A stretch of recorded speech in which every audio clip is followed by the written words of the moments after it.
last week when crews were hauling out boxes and crates and bags and throwing them in a trailer. It was a very different scene from the actual move conducted by actual movers the week before. It was an evil version of myself that would kind of come out at random moments, and he would commit the crimes that I would have to solve as a detective. I'd be like solving murders that I'm committing myself. The victim at the center of the David investigation, Celeste, has finally been laid to rest, but justice still hasn't shown up. Her family is left heartbroken, full of questions, and honestly, the whole thing feels so unfinished.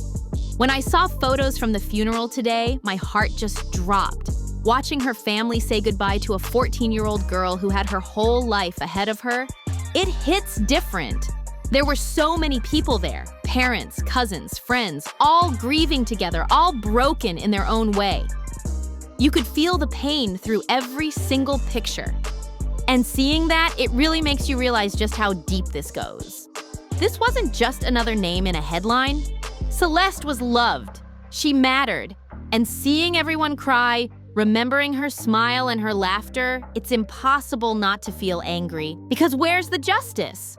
What's worse, the autopsy report hasn't brought any closure. It's been labeled as deferred, which basically means no real answers yet. Some people are even whispering that the evidence might not be solid enough to keep the case moving forward. And as dark as it sounds, if things stay unclear, could that mean they'll have to exhume her body just to get more proof? That thought alone is chilling. It's heartbreaking that after all this time, her family is still standing in pain with no peace, no closure, just questions hanging in the air. Could there have been more done to find the truth about Celeste? That's the question that's haunting everyone right now. Her body was reportedly in an advanced state of decomposition, which made the autopsy incredibly difficult, but still, it feels like something's missing. Nobody really knows how long she was inside that Tesla, and that mystery alone changes everything. Now, some online theories are saying she hadn't been seen since early 2025, which means she could have been in that car for much longer than anyone thought. That's horrifying to even imagine. And because of that, the medical examiner might be working with very limited evidence. All we've really been told is that she wasn't pregnant. And that's about it. They confirmed she'd been dead for weeks.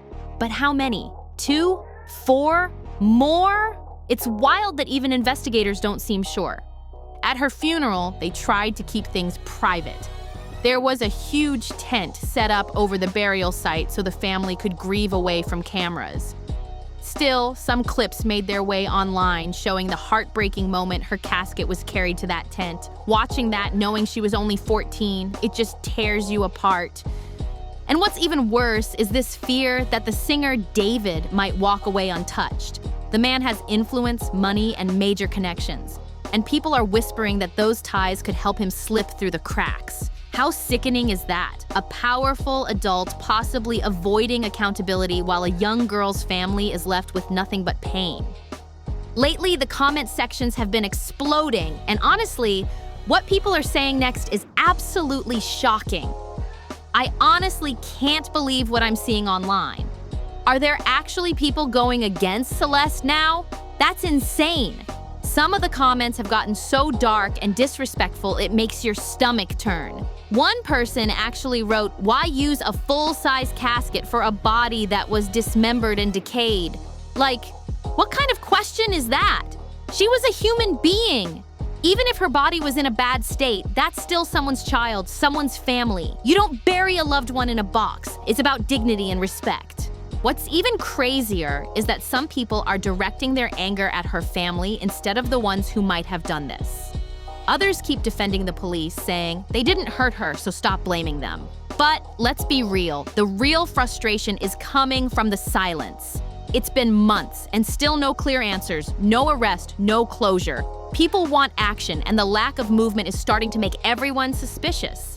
There are folks who truly believe David was involved, saying he probably got someone close to him to ditch the car. And it was found just a few blocks from his own house.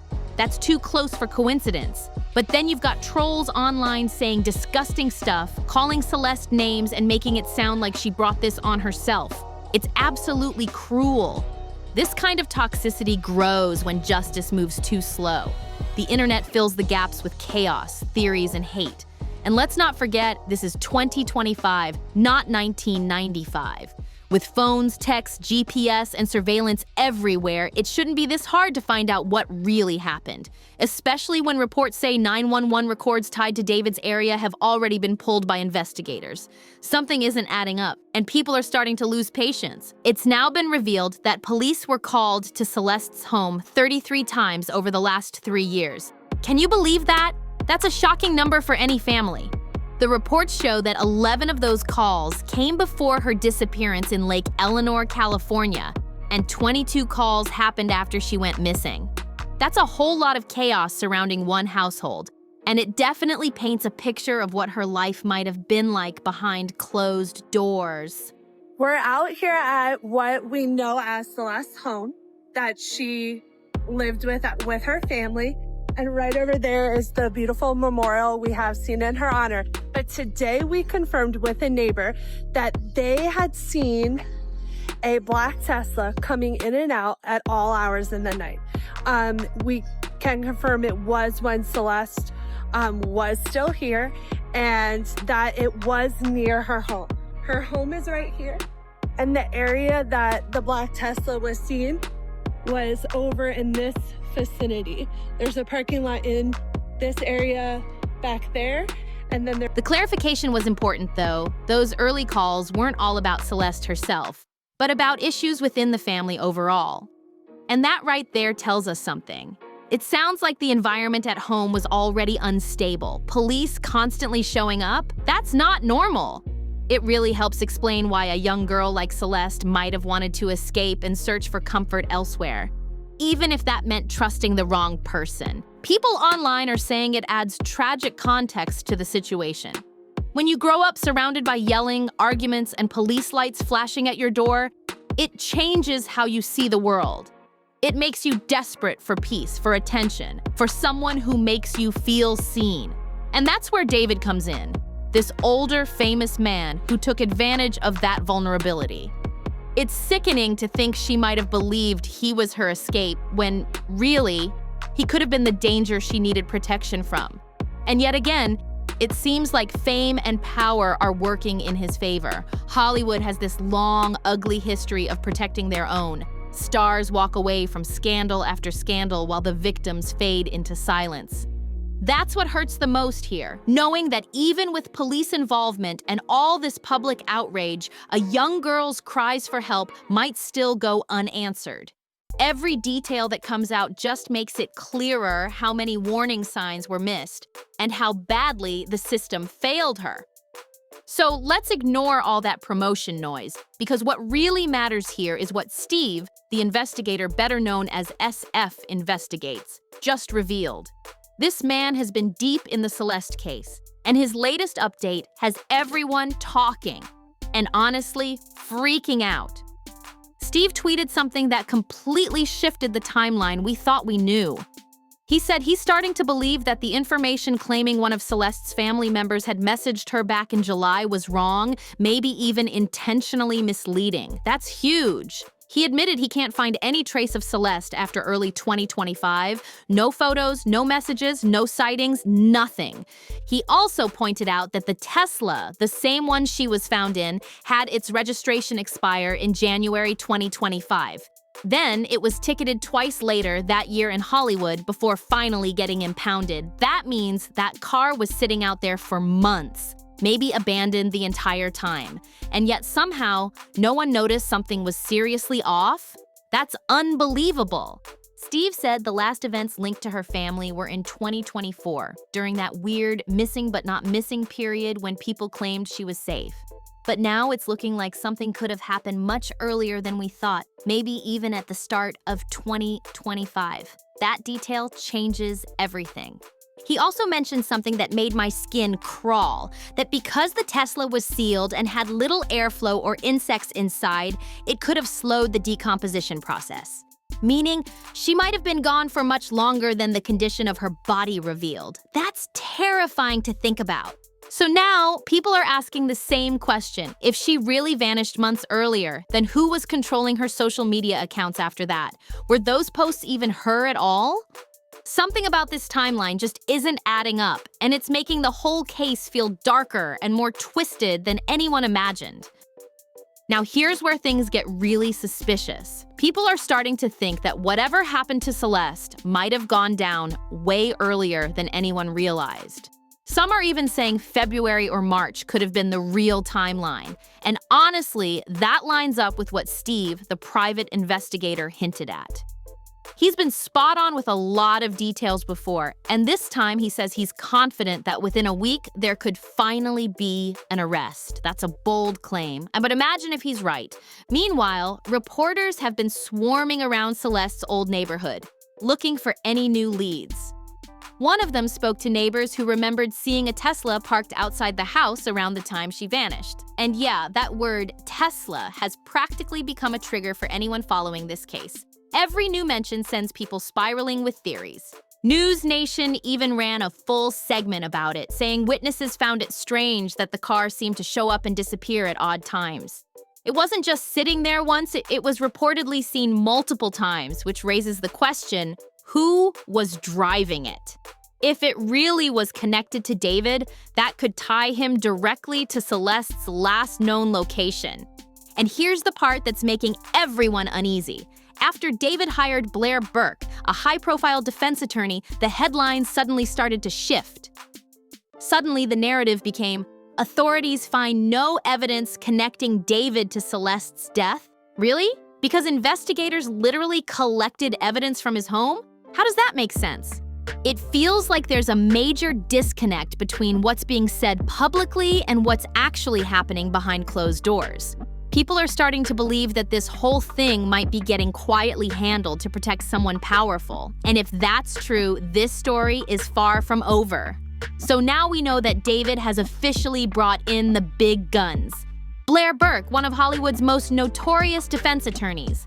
This woman has represented some of the most controversial names out there. Harvey Weinstein, Lindsay Lohan, Kanye West, Mel Gibson, Britney Spears, you name it. She's known for protecting the rich and powerful when they're in the deepest trouble imaginable. And suddenly, headlines start popping up everywhere saying things like, David's attorney states there's no public evidence connecting the musician to Celeste's death. But here's the strange part. When you actually read those articles, there's no real quote from Burke at all. Nothing. It's like these stories are being planted or pushed out by bots just to shape public opinion. It's giving serious damage control energy. One legal analyst even said that David better keep his mouth shut right now, literally advising him to stay home, stay quiet, and do exactly what Blair tells him to do. Because when someone like her steps in, it's no game. That's crisis management mode at its peak. The LAPD's official statement also came out recently, and it honestly raised more questions than answers. They confirmed that Celeste was found deceased in the Tesla that belonged to David Burke. The vehicle had been sitting parked in that same spot for weeks before anyone even noticed. But here's where it gets tricky. The medical examiner hasn't been able to determine an official cause of death. That means investigators can't move forward with criminal charges yet, because technically, they can't prove a crime even happened. The decomposition was apparently so advanced that it's made things nearly impossible to figure out how she died. It's beyond frustrating. Everything points towards something suspicious, yet legally, their hands are tied. So for now, David isn't a named suspect. But let's be real, hiring a lawyer like Blair Burke doesn't exactly scream innocence.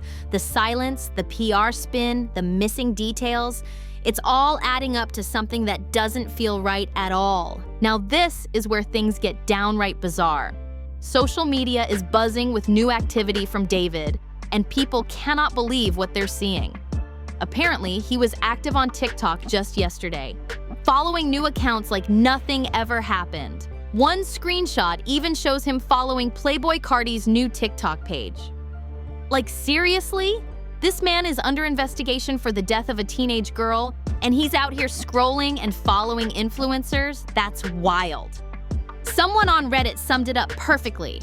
I don't support his actions, but the way y'all stalk this man every time he opens his phone has me crying.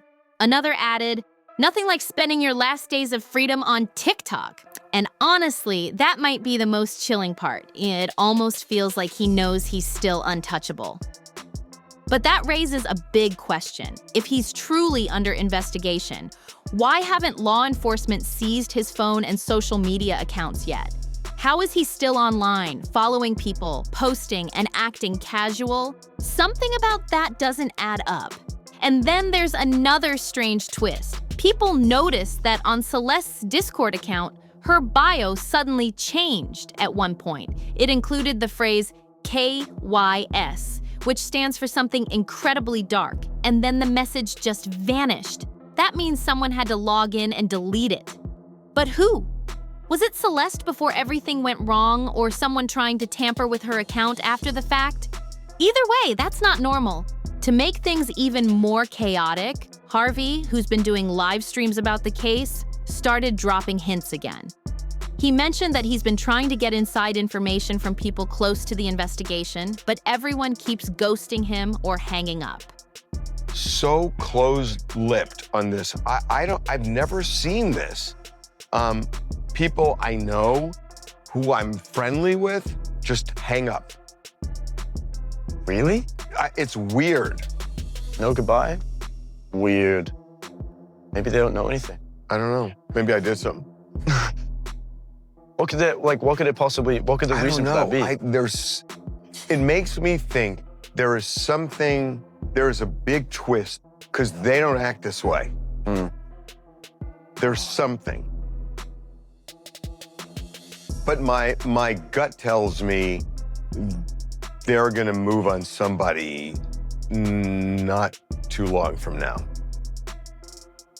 This is really interesting. Yeah. Yeah. Okay. And I think it's a combination of surveillance video, Tesla video, and DNA that I think is going to crack this. People are asking about Blair Burke. They think about Blair. He even said Harvey owns TMZ. He runs it. He's the mastermind behind it. Now, people are convinced he knows way more than he's letting on. It's almost like this case is spiraling out of control online. Between David's strange TikTok activity, the Discord changes, and the media figures teasing hidden info, nobody knows what's real anymore. But one thing's for sure, something shady is definitely going on behind the scenes. Harvey said it himself. This case feels different. And honestly, he's right. Because nobody's talking. Not the neighbors, not the police, not the so-called insiders. Everyone's clammed up, and that silence is getting louder by the day. It's like the whole thing's being quietly swept under the rug while people online are left piecing things together themselves. At this point, you'd think investigators would have gathered every bit of surveillance footage they could get their hands on. Doorbell cameras, neighborhood ring systems, traffic cams, something. People in the comments are saying things like, my Ring deletes footage every 30 days, which is true for a lot of folks. But some homes have extended storage plans that keep recordings for months, so there's still a real chance that some useful footage exists. And here's where things get a little suspicious. Someone online pointed out that Harvey just so happens to be vacation buddies with Blair Burke, who's representing David. If that's true, that connection could explain why Harvey's been oddly quiet about certain details lately. Maybe he's holding back to protect someone close? That's definitely raised eyebrows. Meanwhile, people are still analyzing every tiny clue. From dust patterns on the Tesla to the fact that David supposedly didn't park in his 3-car garage because he had it set up like a mini arcade. Think about that, a car sitting outside for weeks collecting layers of dust, while a whole setup of games and machines takes up the inside space. It's just bizarre behavior for someone who's supposedly mourning or under investigation. All these little details make you wonder how nobody saw anything. No one spotted Celeste leaving the house late at night? No motion alerts? No neighbors noticing movement toward the car? Something's not right here. At this point, all anyone wants is progress, some movement, some accountability. people are going to be asking the very obvious question of, why hasn't David been brought in at least for questioning? Law enforcement doesn't have the answers they want in order to be able to confront or question David, especially without an autopsy report as to the cause and manner of death. I really hope Steve, the private investigator, and Harvey are right that a major breakthrough is coming soon, because the idea of Celeste lying in her grave with no justice while the man at the center of it all walks free is just unbearable. Like, seriously, make it make sense. None of this adds up, and it's just heartbreaking. Poor Celeste went through something no one should ever have to face. And even now, after everything, people still find ways to disrespect her memory. It doesn't matter if her family wasn't perfect or if people are trying to rewrite the story now that she's gone. She was still just a young girl who didn't deserve any of this. What really gets me is how people can be so cruel online, picking apart every little thing about her life and even her death. That's disgusting. No one deserves to be treated like that. Not in life, and definitely not after death. The fact that her body was handled in such a questionable way is beyond disturbing. It's the kind of thing that keeps you up at night thinking, how could anyone let this happen? All we can hope now is that something actually happens this week, that we finally see real justice for Celeste, because she deserves that peace, and her family deserves answers. So let's keep her name alive and keep asking questions until the truth comes out. If you made it this far, don't forget to like, share, and subscribe. It really helps keep these stories seen and heard. And make sure to check out the next video you'll see on the screen for even more wild and jaw-dropping celebrity drama. I'll see you there for the next deep dive. Stay tuned, because this story is far from over.